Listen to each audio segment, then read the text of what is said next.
जब आंखों में अरमान लिया, मंजिल को अपना मान लिया। जब आंखों में अरमान लिया, मंजिल को अपना मान लिया। फिर मुश्किल क्या और आसान क्या, बस ठान लिया तो ठान लिया। इतनी ज़्यादा गुर्बत थी कि मिट्टी के मकान सब के पास। बड़ी एज आई थी, अब हम सोच रहे थे कि हम खेलेंगे कूदेंगे। कौन से ईयर में आपके साथ ये जो इंसिडेंट हुआ? लगभग 1997 में मैं बीएससी फाइनल ईयर, मेरे साथ एक हादसा हुआ जिसके बाद मैं व्हील चेयर पे आ गया। मुझे कहीं से सिटी स्कैन करवाया गया, या तो तड़प तड़प के मर जाएगा या तो मुझे लगता है कि बहुत ख़राब हालत में जिएगा। ये मकान का डिज़ाइन ठीक नहीं है, मैं इसको डिसमेंटल कर दूंगा। रियलिटी में वही चीज़ है जी। डिसेबल तो वो बंदा है जो काम नहीं कर पाता है। तोता, बिल्ली, कुत्तों को घर में पाला जाता है, उनको ट्रेन किया जाता है। आखिर ये तो इंसान के बच्चे हैं, अगर हम इन पे इन्वेस्ट करेंगे। तमाम दोस्तों को हामिद गुल का प्यार भरा सलाम और आपका खैर मकदम है आज के इस शो में। आज के इस शो में हमारे साथ एक खास शख्सियत है जिन्होंने एक बहुत बड़े इंसिडेंट के बाद एक ऐसी परवाज लगाई जो एक फिजिकली फिट इंसान के लिए एक बहुत बड़ा चैलेंज था। लेकिन इन्होंने कैसे ये चैलेंज इंसिडेंट के बाद भी एक्सेप्ट किया, तो आज इनसे जानते हैं। इस वक्त हमारे साथ मौजूद है जावेद अहमद टाक, जो बिजबिहाड़ा के रहने वाले हैं। कई सालों से ये ज़ेबापा के नाम पे स्पेशली एबल्ड बच्चों का स्कूल चला रहे हैं। तो जावेद साहब, आपका खैर मकदम है आज के हमारे इस शो में। शुक्रिया हामिद भाई, आप मेरे पास आए। मुझे लगता है हम काफ़ी देर बाद मिले हैं। बिल्कुल, आज बहुत अरसा बाद हम मिले। मुझे याद है कि जब हमने ज़ेबापा की बुनियाद डाली तो पहले ही कुछ साल, 1-1.5 साल हुआ था, तो आप हमारे पास आए थे। आप भी जवां साल थे तब जब आप हमारे पास आए। मेरे ख्याल में आप इस मिशन में नए नए लड़के थे। जी जी। ये वाहिद एक ऐसे इंसान है जिन्होंने स्पेशली एबल्ड होने के बावजूद पद्मश्री अवार्ड हासिल किया और हम सब के लिए मिसाल बन गए। राह संघर्ष की जो चलता है वही एक दिन दुनिया बदलता है। जिसने रातों से है जंग जीती, सूरज बनकर वही निकलता है। तो जैसा फिर से आज इस पॉडकास्ट में आपका खैर मकदम है। तो सबसे पहले हम जानना चाहेंगे आपकी लाइफ जर्नी। मैं बेसिकली बिजबिहाड़ा के सराफ मोहल्ला में मैंने जन्म लिया है, जो कि मेन बिजबिहाड़ा का अगर देखा जाए एक एरिया है। इस टाइम भी वो काफ़ी अच्छा एरिया है, जहाँ पे लोग, बिजबिहाड़ा के मेन जो लोग थे वो वहीं पे बसते हैं। जहाँ पे हमारे साबिका सीएम मुफ्ती मोहम्मद सईद की जो रेजिडेंस है वो वहीं पे है, उसी एरिया में। और जामे मस्जिद जो बिजबिहाड़ा की है वहीं पे है। तो मुझे याद है कि बचपन से निकल के जब मैं स्कूल या अपने गली मोहल्ले में जब बच्चे खेलते हैं, तो मुझे वो बिल्कुल याद है कि सराफ मोहल्ला में एक छोटी सी एक ज़मीन का टुकड़ा था जहाँ पे हम बच्चों के साथ खेलते थे। और मुझे वो बचपन के दिन मैं एक खुशी, एक जो बचपन में वो खुला एक जहन होता है, कोई परेशानी नहीं होती है, कोई दिल में किसी के लिए बुग़्ज़, कोई जिसे बोलते हैं कि फितरात चुना सके। इतनी ज़्यादा गुर्बत थी कि मिट्टी के मकान सब के पास थे, ज़्यादा मतलब पुख्ता मकान नहीं थे। लेकिन जो सुकून वाली वो ज़िंदगी थी, मुझे आज भी मतलब याद आता है कि हमने वो सुकून का वो टाइम गुजारा। उसके बाद जब मैं 6th या 7th क्लास में था, शिफ्ट हमने किया। तो उसके बाद थोड़ा 2-4 साल हालात तो ठीक थे। उसके बाद एक कॉन्फ्लिक्ट आया कि जिसमें कश्मीर में बहुत गोलियां चल रही थी। हमारा जो अब थोड़ा सा बड़ी एज आई थी, अब हम सोच रहे थे कि हम खेलेंगे कूदेंगे, वो वहाँ जाएंगे यहाँ जाएंगे। बचपन का वो टाइम निकल गया, अब जवानी की तरफ जा रहे हैं। लेकिन उसके बाद हमारी ज़िंदगी थोड़ा कैद बंद में हुई। और यहाँ पे एक पंपोश मेला में जहाँ हम आज रहते हैं, एक मज़ार, बहुत बड़ा मज़ार है यहाँ पे, दोनों साइड सड़क के, जहाँ आर्मनी मोड़ जाता है। तो वहाँ पे हम बैठते थे, गपशप करते थे, क्योंकि हड़ताल होती थी, ज़्यादा स्कूलिंग नहीं होती थी। लेकिन फिर भी मैं समझता हूँ कि जो दौर था बचपन में खुशी और मसरत का, वो अब कभी नहीं मिलेगा। कौन से ईयर में आपके साथ ये जो इंसिडेंट हुआ? लगभग 1997 में मैं बीएससी फाइनल ईयर में था। मैं खन्नाबल डिग्री कॉलेज में पढ़ता था और मेरे साथ एक हादसा हुआ जिसके बाद मैं व्हील चेयर पे आ गया। पहले तो मुझे लगभग 1-2 साल हॉस्पिटल में रहना पड़ा। सर्जरीज मेरी बहुत सारी हुई क्योंकि एक ख़तरनाक इंजरी हुई थी जिसमें 1 हफ्ते के बाद, मतलब एक सर्जरी के बाद पता चला कि मेरी कमर का धागा जो है या स्पाइनल कॉर्ड, हाँ, उसमें बहुत बड़ा ज़ख्म आया है। और तब 2-3 चीज़ें थी कि एक तो हॉस्पिटल्स में बहुत लंबी कतारें होती थी क्योंकि बहुत सारा कॉन्फ्लिक्ट था, और जो बेसिक हॉस्पिटल्स होते थे डिस्ट्रिक्ट में उनमें ज़्यादातर सहूलियात नहीं थी। सीधे श्रीनगर ले जाना पड़ता था। श्रीनगर में बहुत सारे पेशेंट्स आते थे एसएमएचएस हॉस्पिटल में, वहाँ पे मशीन्स नहीं थी उतना जो स्कैनिंग वगैरह के लिए, या तो एक्सरे था या नया नया है अल्ट्रासाउंड आया था। सीटी स्कैन बिल्कुल भी नहीं था। उन्हीं दिनों वहाँ पे सीटी स्कैन लगभग इंस्टॉल हुआ। मेरी सर्जरी हुई तो उसके बाद मुझे कहीं से सीटी स्कैन करवाया गया। फिर उसके बाद पता चला कि हाँ, इसमें सीवियर प्रॉब्लम है। 8 दिन के बाद मुझे शिफ्ट किया गया बोन एंड जॉइंट हॉस्पिटल बरजुला में, जहाँ पे मुझे इमीडिएट सर्जरी हुई और मेरी स्पाइनल कॉर्ड को फिक्स किया गया। और उसके बाद लगभग वहीं से डॉक्टर ने मुझे बताया कि आप नहीं चल पाओगे, जो कि मेरे लिए ज़िंदगी में एक बहुत बड़ा एक यू टर्न था। मेरी माँ बाप के ख्वाब बहुत बड़े थे, मेरे अपने ख्वाब अलग थे, लेकिन उसके बाद मुझे पता चला कि ज़िंदगी हमारे बस की बात नहीं है। अल्लाह ताला ने इसमें डिज़ाइन दिया है, एक नक्शा दिया है, बल्कि अल्लाह ताला ने इसको एक दूसरे ही तरीके से डिज़ाइन किया हुआ है।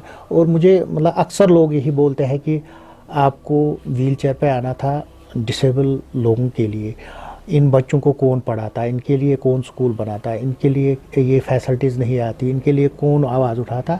तो मैं समझता हूँ कि अगर अल्लाह ताला ये मेरी छोटा सा काम कबूल कर ले तो वो भी बड़ी बात है। इंसिडेंट जब आपका हुआ उसके बाद आपकी काफ़ी सारी सर्जरीज हुई, उसके बाद आप कब होश में आए? लगभग मुझे समझ आता है कि 97, 98, 99 में, मतलब ये 3 साल मेरे लिए बड़े क्रुशियल थे।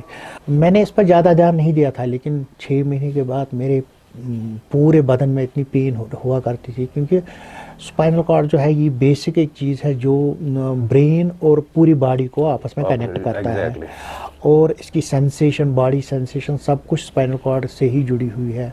हमारे आँखों की बीनाई, कानों का सुनना, ये सब जो इसके साथ होश हवासात जुड़े हुए हैं वो स्पाइनल कॉर्ड ही एक मीडियम है।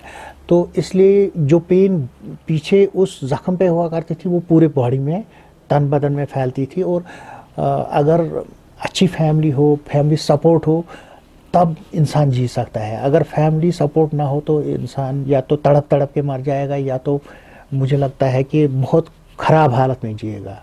आपके पास फैमिली का सपोर्ट बहुत ज़बरदस्त था, बहुत अच्छा, क्योंकि बिल्कुल मेरी माँ, मेरे माँ बाप, मेरे भाई बहन, क्योंकि हम 4 भाई बहन हैं। सिर्फ मेरी बड़ी बहन की शादी हुई थी, उसका बच्चा भी था, एक छोटा 2-3 महीने का था तब वो, जब ये इंसिडेंट हुआ। तो उसके बाद मेरे भाई ने पूरा अपने आप को मुझ पे सर्व किया। वो दिन रात मेरे पास हुआ करता था।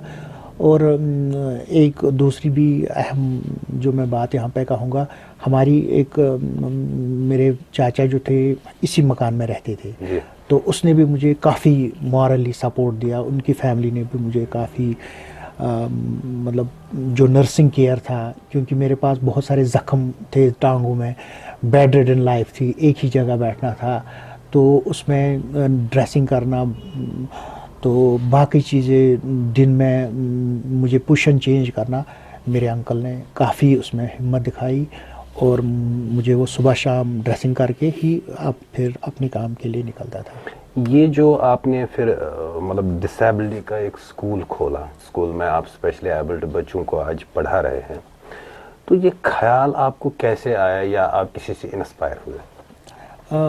बेसिकली जब पहले मेरी इंजरी हुई तो करीबन रिश्तेदार, दोस्त, हमसाया, हर घर से एक न कोई खबरगिरी करने के लिए आता था। दिन में मेरे पास 100 लोग भी आते थे खबरगिरी के। एक वक्त ऐसा आया 3 साल के बाद, एक कश्मीरी मिसाल है कि दोहै बेकारस दी कुछ तो दोहै बीमार सी। एक वक्त फिर ऐसा आया जब मेरी माँ और मैं मतलब मेरी फैमिली के मेंबर जो थे वही होते थे। एक वक्त आया कि बिल्कुल सिर्फ मेरी माँ और मैं कमरे में होते थे, क्योंकि मैंने भी अपने भाई को बोला कि आपको भी अपनी ज़िंदगी जीनी है। फादर भी दुकान पे होते थे क्योंकि घर में खाना भी खाना था, बाकी अखराजात। और जब ये इस टाइप की बीमारी या इंसान बीमार हालत में होता है तो पैसों की बहुत ज़्यादा ज़रूरत पड़ती है। एवं मैं समझता हूँ कि मेरे बाप ने मुझ पे लाखों रुपए खर्च किए उस टाइम, जबकि वो उस हालत में भी नहीं था कि इतना पैसे खर्च करता। लेकिन उसने मेहनत की, दिन रात इकट्ठे किए। मैं अस्पताल में था, वो दुकान पर होता था ताकि वो हमें वहाँ खर्चा बाकी चीज़ें उठा सके। तो उसके बाद मेरी माँ ने मुझे एक दिन कहा कि क्या करते हो आप, दिन भर आप बैठते हो और रज़ाई ऊपर ओढ़ते हो, ये मुझे अच्छा नहीं लगता है। तो मुझे भी इस बात का एहसास हुआ, ये भी मुझे ख्याल आया कि मेरी वजह से ये दुख में है। तो फिर मुझे समझ आया कि मुझे कुछ करना चाहिए। मैं अगर कुछ करूँगा तो मुझे लगता है कि एंगेजमेंट बहुत ज़रूरी है।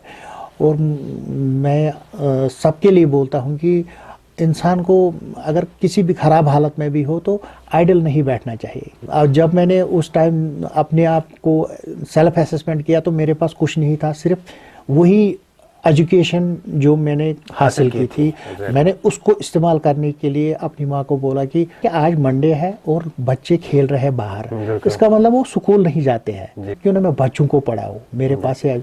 तो मैंने मतलब वो उन बच्चों के घरों में मेरी माँ गई, उसने बोला कि हम फ्री एजुकेशन मेरा बेटा देगा।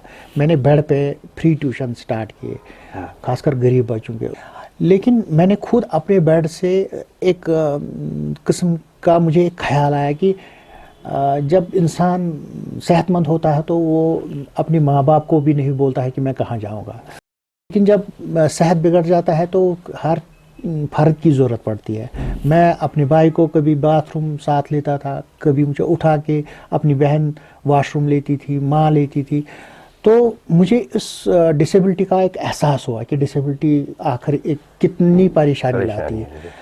तो मैंने बहुत बार सोचा कि अगर मेरे पास 100 बच्चे आते हैं दिन में पढ़ने के लिए, लेकिन एक भी डिसेबल बच्चा नहीं आता है, आखिर ये बच्चे पढ़ते भी हैं, इनके लिए भी कोई स्कूल है। तो जो बच्चे मेरे पास पढ़ते थे 4 साल के बाद वो कोई 10th में पढ़ता था, कोई 12th में पढ़ता था, तो उन बच्चों ने मुझे काफ़ी सपोर्ट किया। मैंने उनसे कहा कि मेरा एक शौक़ है, मैं देखूं कि डिसेबल बच्चे कहाँ पढ़ते हैं, क्या करते हैं। तो 2-4 लड़के आए, उन्होंने बोला हम एक गाड़ी में जाएंगे और इकट्ठे देखेंगे कि पहले हम स्कूलों में गए, फिर हम गाँव में गए। गाँव में हमने देखा कि बहुत सारे बच्चे थे लेकिन उनकी हालत बहुत ख़राब थी। कहीं कहीं पे बच्चे जिनकी मेंटल डिसेबिलिटीज़ थी उनको रस्सी से बांधा गया था, क्योंकि उस वक्त साइकेट्री के इलाज ज़्यादा नहीं थे, बहुत सहूलियतों का फुकदान था। तो उसके बाद थोड़ा हमने एक सर्वे किया और हमें लगभग 36 या 37 बच्चों का लिस्ट हमने लाया। और अब मेरी परेशानी यही थी कि कैसे इन बच्चों को मैं पढ़ाऊँ। इतनी फिक्र मुझे बढ़ गई कि मुझे रातों की नींद खत्म हो गई कि कुछ ना कुछ करना। यहीं पे मैं आपसे पूछना चाहूँगा कि इंसिडेंट के बाद अपने आप को कमज़ोर समझने के बजाय आपने अपनी कैपेसिटीज़ को कैसे डिस्कवर किया और कैसे इस चैलेंज को एक्सेप्ट किया? मुझे लगता था कि ये जो दुनिया है ये अल्लाह ताला के बस की मतलब में है, अगर वही कैसे चलाएगा, हम भी उसी के इंसान हैं। कभी कभी मैं ये सोचता था अगर मैं एक पेड़ होता तो किसी मालिक को ये ख्याल आता कि मैं इस पेड़ को काट डालूंगा तो वो मुझे सुबह काट डालता। तो अब मुझे अल्लाह ताला से कौन सा गिला शिकवा है, वो मैं उसकी प्रॉपर्टी हूँ, वो मुझे जो करेगा। अगर मेरी किस्मत में ये लिखा होता है कि ज़ख्मी होने के बजाय मैं मर भी जाता है तो मसला ख़त्म, उसी टाइम मेरा चैप्टर क्लोज हो जाता।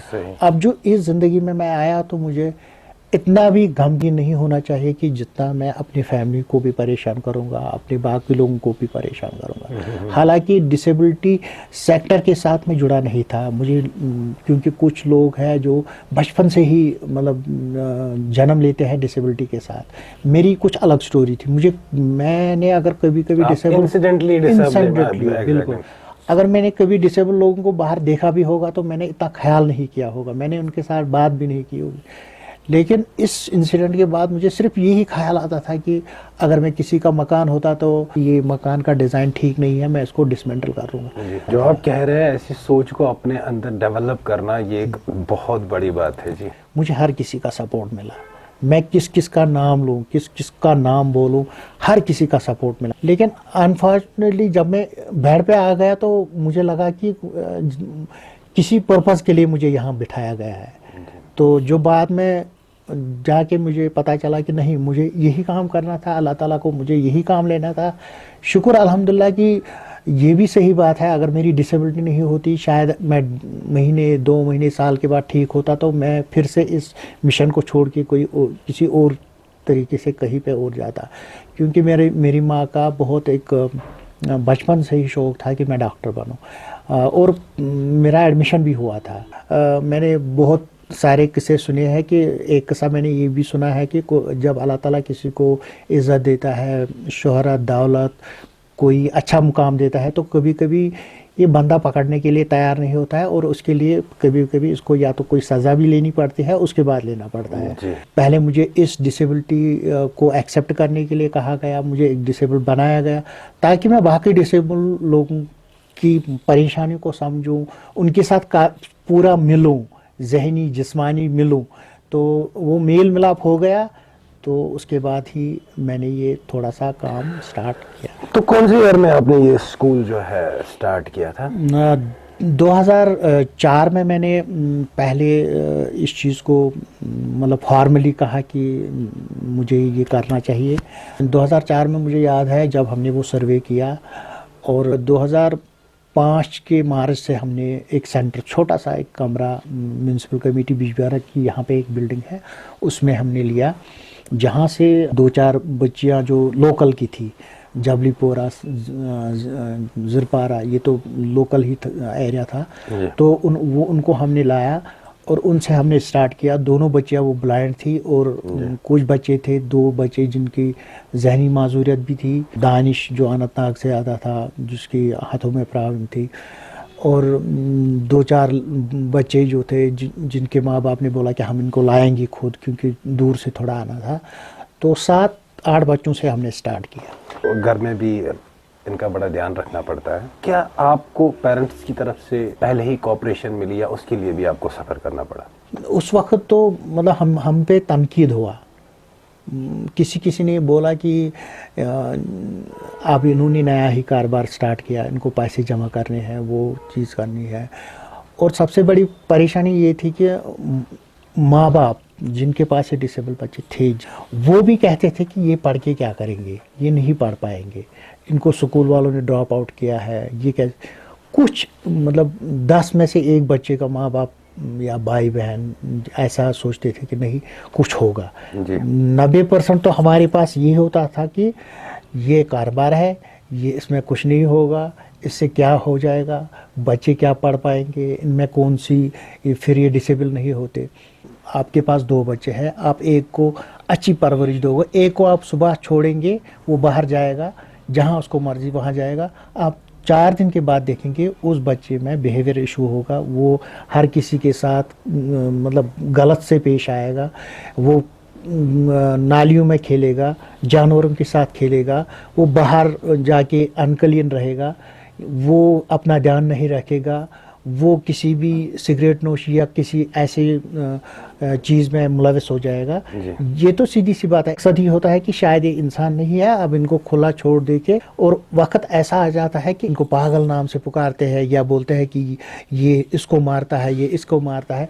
इनकी ग्रूमिंग सही तरीके से नहीं होती है, इनकी परवरिश सही, ये हमारे लिए बहुत बड़ा चैलेंज। वो बच्चे आते थे जो घर में 5 भी मिनट नहीं रहते थे तो क्लास में क्या रहते, तो फिर हमने पहले इनको आउटडोर एक्टिविटीज़ कराई, हम इनको घुमाते थे, इधर ले जाते थे, बॉल बैट बाकी चीज़ जिनके साथ ये बिल्कुल भी छूते भी नहीं थे, क्योंकि जब बच्चे को ये चीज़ें एक डिसिप्लिनड लाइफ नहीं सिखाई जाती है, ये बिल्कुल सोचता है कि मेरे लिए ये चीज़ें नहीं है, और हमें उसके लिए बहुत मेहनत करनी पड़ी।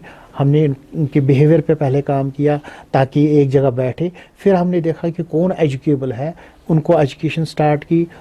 जब हम एजुकेशन डिपार्टमेंट की बात करेंगे तो इनके लिए जो टर्म रखी गई है वो है चिल्ड्रन विद स्पेशल नीड्स, जिसका मतलब है इनके लिए खास ज़रूरियात है। वो ज़रूरियात को क्या पूरे होंगे या नहीं होंगे वो अलग बात है, लेकिन जब हम किसी को बोलेंगे चिल्ड्रन विद स्पेशल नीड्स, उसका मतलब ही है कि इनको बाकी बच्चों से ज़रूरियात बहुत ज़्यादा है। इनके लिए टीचिंग लर्निंग मटेरियल भी ज़्यादा होना चाहिए, इनके लिए रिक्रिएशन भी जो बहुत ज़्यादा होनी चाहिए, इनके लिए जो स्टाफ है उनको एक्स्ट्रा ट्रेनिंग मिलनी चाहिए, इनके लिए जो बैठने की जगह हो वो एक्सेसिबल हो। लेकिन अल्हम्दुलिल्लाह उन इनिशियल चैलेंजेस से ही हमने बहुत कुछ सीखा। जब हमने नई स्कूल बिल्डिंग बनाई तो उसमें हमने रैंप पहले से ही रखा। फर्स्ट प्रायोरिटी वाज कि हर कोई बच्चा अपने आप ऊपर पहुंचे, स्कूल क्लासरूम में पहुंचे। हमने कहीं कोई बैरियर नहीं रखा, वॉशरूम को हमने एक्सेसिबल रखा। इवन जो स्विच है जहाँ पे चार्जिंग पॉइंट है, अगर व्हीलचेयर यूज़र भी वहाँ आएगा तो वो खुद अपना चार्जर लगाएगा, स्विच ऑन करेगा, फ़ैन लगाना हो फ़ैन ऑन करेगा। उस हाइट की हमने स्विच बोर्ड्स रखे। एक्सेसिबिलिटी का हमने वहाँ पे बहुत ख़ास ख्याल रखा। हमने दुकान जाके 10-10 रुपये जमा की। हमने माह रमज़ान में लोगों के पास गए, बहुत सारे लोगों के घरों में गए, चिट्ठियाँ दी, तो तब जाके हमें थोड़ा सा मदद हुआ। लेकिन जितना खर्चा हमें ज़रूरत था उतना नहीं आ पाता था। फिर चाइल्ड राइट्स एंड यू एक ऑर्गेनाइजेशन थी दिल्ली से जो हमारे पास पहली बार आए और जिन्होंने हमें 6 लाख का बजट बना के दिया 1 साल का। उसमें उन्होंने हमें 4-5 टीचर्स हायर करने के लिए बोला, गाड़ियाँ 2 उनकी फ्यूल देने के लिए कहा ताकि हम बच्चों को ला सके। और उस टाइम हमने 40 बच्चों से स्टार्ट किया 2008 से। फॉर्मली स्कूलों को रजिस्टर भी किया गया ज़ेबा आपा के नाम से। 5th तक हमारी रजिस्ट्रेशन हुई और इस वक्त हमारे पास लगभग 205 या 6 बच्चे एनरोल्ड हैं, जिनमें ज़्यादातर बच्चे अगर देखा जाए तो डाउन सिंड्रोम के हैं, जो कि इस वक्त हमने इस पे एक प्रोग्राम भी किया था जहाँ पे जो रिसोर्स पर्सन आए थे तो उन्होंने बताया कि कश्मीर में इस वक्त डाउन सिंड्रोम डिसेबिलिटी बहुत ज़्यादा है क्योंकि लेट मैरिजेस हो रही है। हमारे पास इस वक्त कोयत गोई और समात जो सुन बोल नहीं पाते हैं उनकी उस टाइप की डिसेबिलिटी भी बहुत सारे बच्चे हैं। जो छोटे छोटे बच्चे लगभग 40 के करीब वो बच्चे हैं। डेफ एंड म्यूट बच्चे जो होते थे ये कोयत गोई और समाज से महरूम, ये बिल्कुल पढ़ते नहीं थे, ना लिखते थे, ना इनको पता होता था। अल्हम्दुलिल्लाह हमने 100 बच्चों को यहाँ तालीम दी जो इस वक्त college level higher secondary level तक पहुँच चुके हैं। और ब्लाइंड बच्चियाँ 2 ही हमारे पास आई थी और 2-3 लड़के आए थे। अल्हम्दुलिल्लाह वो इस वक्त पीजी उन्होंने कंप्लीट किया। जेएनयू से हमारी एक लोकल यहाँ बच्ची जो मैंने जिसका जिक्र किया ज़िरपारा से, वो थी इस वक्त उसने जवाहरलाल नेहरू यूनिवर्सिटी जो कि रिनाउंड यूनिवर्सिटी है वहाँ से पीजी हिस्ट्री मुकम्मल किया।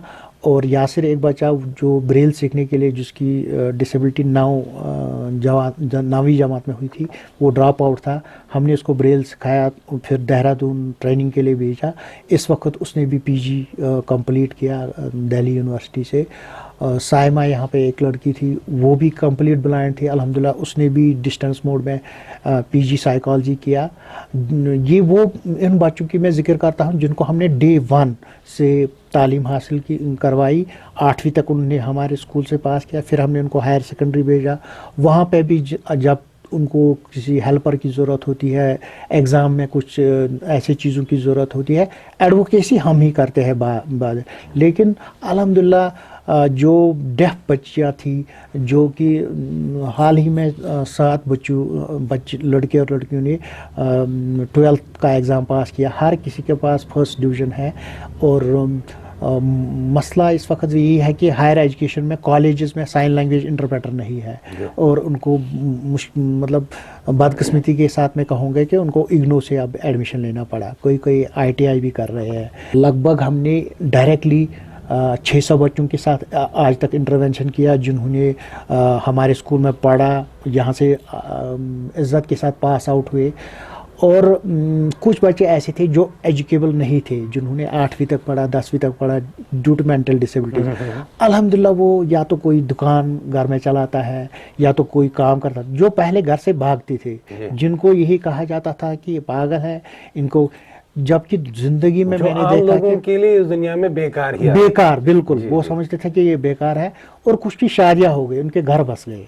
जिस दानिश की आप बात कर रहे हैं वो इस वक्त कॉलेज में पढ़ता है, लेकिन आपको भी याद होगा वो सबसे बेस्ट आर्टिस्ट था, क्रिकेट भी खेलता था, उसका आर्ट है वो बरकरार किए हुए है, लिखता पढ़ता है। और सबसे बड़ी शुक्र की बात है वो बच्चे स्कूल में आते हैं, इससे जुड़े हुए हैं अभी भी। और वो हमेशा हमें बोलता है कि सर हम बिल्कुल भी किसी चीज़ के लायक नहीं होते अगर ये स्कूल नहीं बनता। तो मुझे लगता है ज़िंदगी में, मुझे बहुत सारे लोग बोलते हैं आपको मेडल मिले हैं, आपको वो मिले, सबसे बड़े मेडल मेरे पास वही है जो ड्रॉप आउट आज सरकारी नौकरियां कर रहे हैं, कॉलेजेस में है, compete कर रहे हैं बाकी लोगों के साथ। इसकी मुझे बहुत खुशी है। पहले तो मैं खुद डरा और सहमा था जब मैंने ये स्टार्ट किया। हर कोई बंदा मुझे यही बोलता था आपने गलत चीज़ चुना, आपको ये नहीं करना चाहिए, ये बहुत बड़ा कठिन चीज़ है। जबकि मेरे लिए कठिन नहीं साबित हुआ। मुझे लगा कि अगर ज़िंदगी में आसान कोई चीज़ है वो है दूसरे को एजुकेट करना। जो मेरे पास है वो मैं दूसरे के साथ शेयर करूं, ये सबसे आसान चीज़ है। और मुझे लगा कि तालीम ही एक ऐसा नूर है जिसको हम अगर दुनिया में फैलाएं तो बहुत कुछ बदल सकता है और बहुत कुछ टेढ़ा सीधा हो सकता है। मैंने देखा कि एजुकेशन की वजह से इन बच्चों का जो कॉन्फिडेंस ऑलरेडी था वो दुगना तो हुआ, लेकिन हमारे लिए वो 10 गुना हो गया। हमें भी पता चला क्योंकि इन्हीं बच्चों ने हमें सिखाया कि क्या चीज़ है। एक बच्ची ने मुझे एक हैरान कर देने वाली बात बोली कि बोला सर मुझे वहाँ वो टीचर्स बोलते थे कि आप डिसेबल हो, हम आपको नहीं पढ़ा पाएंगे, लेकिन मेरे लिए वो टीचर डिसेबल है जो मुझे नहीं पढ़ा पाए। रियलिटी में वही चीज़ है। डिसेबल तो वो बंदा है जो काम नहीं कर पाता है। अगर किसी टीचर को हम क्लास में 30 बच्चे देते हैं, अगर वो 5 बच्चों को बोलता है कि मैं इनको नहीं पढ़ा पाऊंगा, तो डिसेबिलिटी टीचर में है ना कि स्टूडेंट में। अगर टीचर इनोवेटिव होगा तो वो रास्ता निकालेगा, क्योंकि अल्लाह ताला ने हर इंसान को एक कैपेबिलिटी दी है, उसको ढूंढने की ज़रूरत है। यहाँ पे एक दौर आजकल चला है कि तोता बिल्ली कुत्तों को घर में पाला जाता है, उनको ट्रेन किया जाता है, वो बोलते हैं, उन पे 30-40 हज़ार रुपये का खर्चा आता है साल का, महीने का। आखिर ये तो इंसान के बच्चे हैं, अगर हम इन पे इन्वेस्ट करेंगे तो जब आप तोता बिल्ली कुत्ते को पढ़ाने के लिए बोल रहे हैं कि और कॉन्फिडेंस से बोल रहे हैं कि ये कर पाएंगे, और फिर मतलब उसका वीडियो बनाते हैं, उसकी रील बनाते हैं, देखिए ये कर सकता है, इंसान के बच्चे को आप कैसे जुटला सकते हैं कि ये नहीं पढ़ पाएगा। हाँ, डिसेबिलिटी एविडेंट है, मुझ में भी डिसेबिलिटी है। इवन पिछले साल मेरी एक्स्ट्रा सर्जरी हुई, मेरी दोनों टांगे काटनी पड़ी, मुझे एक और दौर से गुजरना पड़ा। उसका मतलब ये नहीं है कि अब मैं इंसान नहीं हूँ। और अल्लाह ताला ने हमें अशरफुल मखलूकात बनाया है कि हम सबसे बेहतरीन मखलूक है। तो जानवरों को जब हम पढ़ाने में इतनी दिलचस्पी दिखाएंगे, मैं उन लोगों से भी गुजारिश करता हूं जो इस वक्त बिल्लियों को पालते हैं घरों में, वो एक डिसेबल बच्चे को अडॉप्ट करें, फिर देखें कि इस दुनिया में कोई न तो भिखारी रहेगा, न तो लेने वाला रहेगा, बल्कि सब देने वाले बन जाएंगे। तो जावेद साहब, आज का जो ये पॉडकास्ट है, ये हमने आज की जो युवा जनरेशन है उन खास तौर पे उनके लिए किया है। देखिए, दुनिया में हर किसी इंसान के आने का एक मकसद होता है। कैसे उस युवा जनरेशन को हम ये एहसास दिलाए कि वो कैसे अपनी कैपेसिटीज को डिस्कवर करे, कैसे अपना विल पावर बढ़ाए। सही बात है। जब इंसान इस दुनिया में आता है तो उसको ये हमेशा याद रखना चाहिए कि, और मैं टीचर्स के लिए ये बात कहूँगा कि एक एहसास दिलाना चाहिए हर स्टूडेंट को कि you are with a purpose. आप इस दुनिया में ऐसे नहीं आए हो कि आपके पास अब खाना पीना सोना बस कमाना है, बल्कि आप यहाँ से क्या लेके जा रहे हो। हर कोई माँ बाप जब बच्चे को स्कूल भेजता है तो वो भी इसीलिए भेजते हैं कि हमारा बच्चा पढ़ेगा लिखेगा एक अच्छा इंसान बन जाएगा। जम्मू कश्मीर में जब ग्रेजुएट पोस्ट ग्रेजुएशन करके आता है उसको लगता है कि बस अब मेरा जो सफ़र है वो या तो सरकारी नौकरी है या किसी जगह कोट पैंट पहन के काम करना है, बस इतना ही है। जब हमारा मुल्क इतना तरक्की याफ्ता नहीं था, नौकरियां नहीं थी, तो तब लोग कैसे जीते थे। हमें कोशिश करनी चाहिए कि पहले हमें ये देखना चाहिए कि हमारे पास क्या है, हम उसको कैसे इस्तेमाल कर सकते हैं। और दुनिया में हमें इतना भी ज़रूर सोचना चाहिए कि कोई भी काम ना बड़ा है ना छोटा है। हमारे बच्चे ग्रेजुएट पोस्ट ग्रेजुएट तो सही बात है, वही बच्चे सोशल इवल्स में फंसे हुए हैं, वही बच्चे दिन में वो काम करते हैं जो उनके लिए जो समाज ने कभी एक्सेप्ट ही नहीं किया। कुछ ऐसे भी लोग हैं जिनको मतलब आफ्टर एजुकेशन उनको लगता है कि हम लोग कुछ कर नहीं सकते, बड़ा डिसअपॉइंट हो जाते हैं अपनी लाइफ से और बैठ जाते हैं। वो ड्रग्स भी नहीं करते हैं लेकिन कुछ करते भी नहीं है। उसका मैंने यही बताया कि हम लोगों ने कामों को बांटा है। अगर कोई रेड़े पे मेवा बेचेगा तो ये शायद निचले लेवल का है। अगर हम एक्सेप्टेंस देंगे, कारोबार को एक्सेप्टेंस देंगे, अपने ही बागों में काम करेंगे, अपनी ही ज़मीनों पे काम करेंगे, अपनी ही फल फ्रूट्स का डेवलप करेंगे, मुझे नहीं लगता है कि यहाँ पे कोई गुर्बत रहेगी। यहाँ पे जो ये कॉन्सेप्ट रहा है कि आपको एक डिफरेंट एक पहनावा पहन के एक ऑफिस में बैठ के काम करना है, ये बड़ी परेशानी है। अगर लोग चाहेंगे तो वो अपने ही गांव में छोटा मोटा कुछ काम करके कमा सकते हैं, इज्जत से कमा सकते हैं और इनोवेट करके दूसरों को भी एम्पावर कर सकते हैं। आप देखें कि यहाँ बाहर के स्टेट से लोग जम्मू कश्मीर में चने बेचते हैं, चाय बेचते हैं, हर कोई काम करते हैं। आप उनको देखें कि अगर यहाँ शायद लैट्रिन वो पुरानी वाली हो वो भी साफ करते लेकिन पैसा कम। लेकिन यहाँ का लड़का समझता है कि अगर मैं चने बेच दूंगा तो मेरी शायद कोई इज्जत नहीं रहेगी, अगर मैं मेवा बेचूंगा तो शायद मुझे समाज दुत्कारेगा। लेकिन अब वक्त आ चुका है कि हर इंसान के लिए रोल है, हर इंसान के लिए काम है। दुनिया में बहुत सारा काम पड़ा है जो हम नहीं कर पाते हैं। हम अगर करेंगे तो हम बहुत सारी चीज़ों को खोज के हम इनोवेशन कर सकते हैं, हम डिस्कवरीज कर सकते हैं। अगर हम छोटे से छोटे काम को भी इबादत के साथ करेंगे, मेहनत के साथ करेंगे, इज़्ज़त के साथ करेंगे तो हर कोई इज़्ज़त वाला बन जाएगा। अगर बाहर का यहाँ आके हमारे खेतों में काम करके 2 लाख मान लीजिए 4 लाख सीजन में कमाता है, तो यहाँ का अगर 3 ही लाख कमाएगा, घर में बैठ के कमाएगा, उससे बेहतरीन क्या हो सकता है। जय साहब, आपने पुरस्कार भी लिया है, तो उस वक्त आपने कैसा फील किया कि आपकी जर्नी, आपको लगा कि मैं कामयाब हो गया? देखिए जनाब, आप ये समझते हैं कि शायद एक मेडल लेके किसी चीज़ का गोल जो बोलता है एंड होता है, वो नहीं होता है। जिम्मेवारियाँ बढ़ जाती है, एक्सपेक्टेशंस बढ़ जाती है। जब मैंने वो अवार्ड लिया तो प्राइम मिनिस्टर साहब से मिलने का मौका मिला। उसने मुझे लगभग 5-10 मिनट हमने बात की और उसने मुझे बताया कि जावेद देखो, मैं आपको पिछले 2 साल से देख रहा हूँ कि जो आप काम कर रहे हैं वो पूरा हिंदुस्तान नहीं कर पाता है।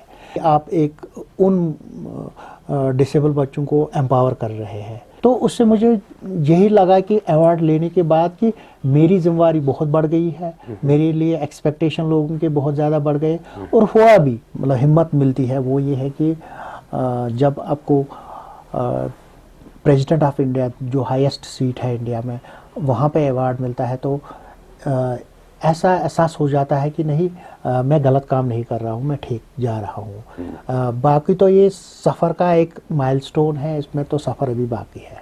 आपका जो एक्सपेंचर इस वक्त इस स्कूल का है, क्या आपके लिए मतलब आपके पास सफिशिएंट है या मतलब और भी आपको उसकी नीड है? जितना हम ज़्यादा किसी चीज़ को फैलाने की कोशिश कर रहे हैं, बहुत सारा खर्चा भी आ जाता है।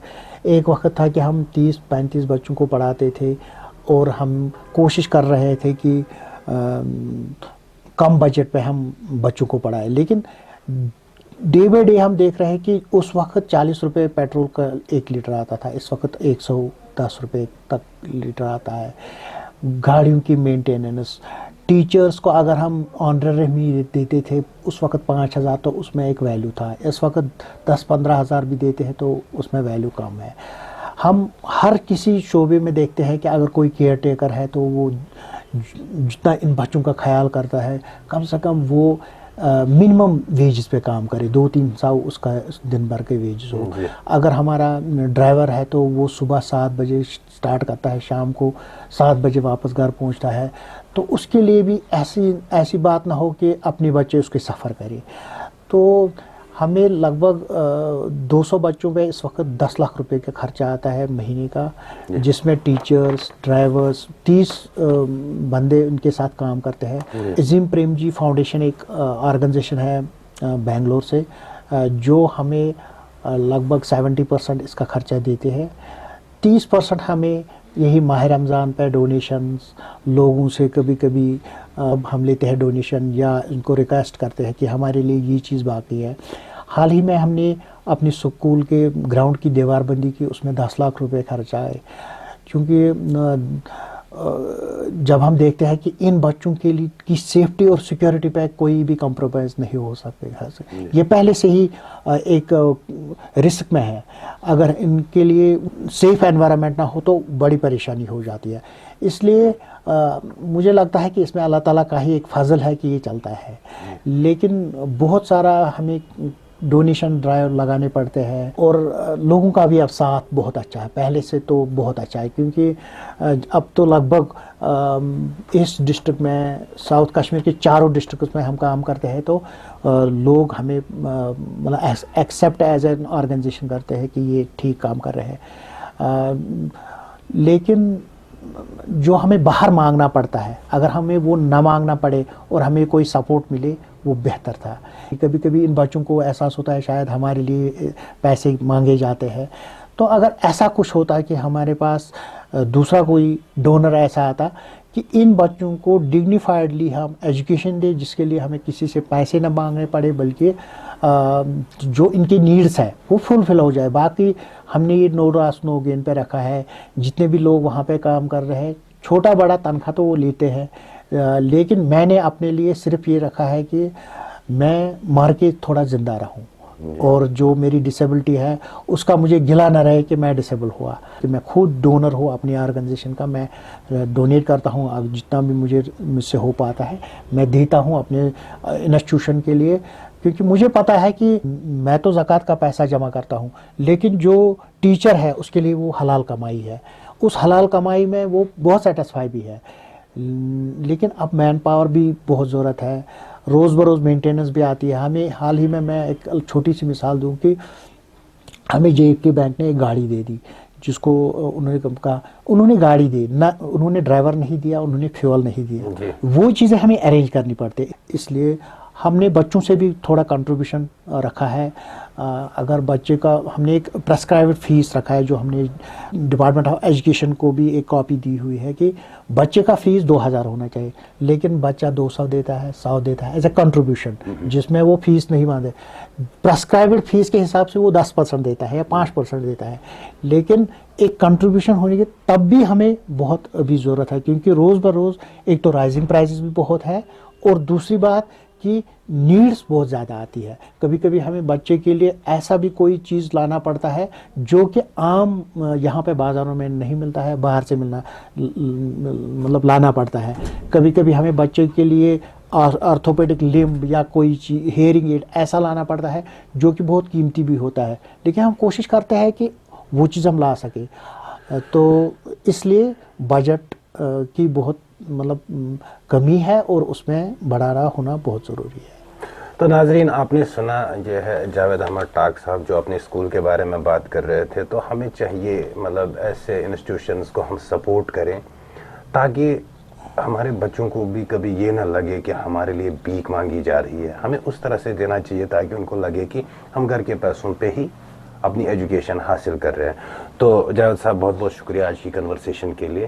तो आज का पॉडकास्ट जो है आज यहीं पे इख्तिताम करते हैं। दीजिए इजाज़त, मिलेंगे अगले प्रोग्राम में। अल्लाह हाफिज़।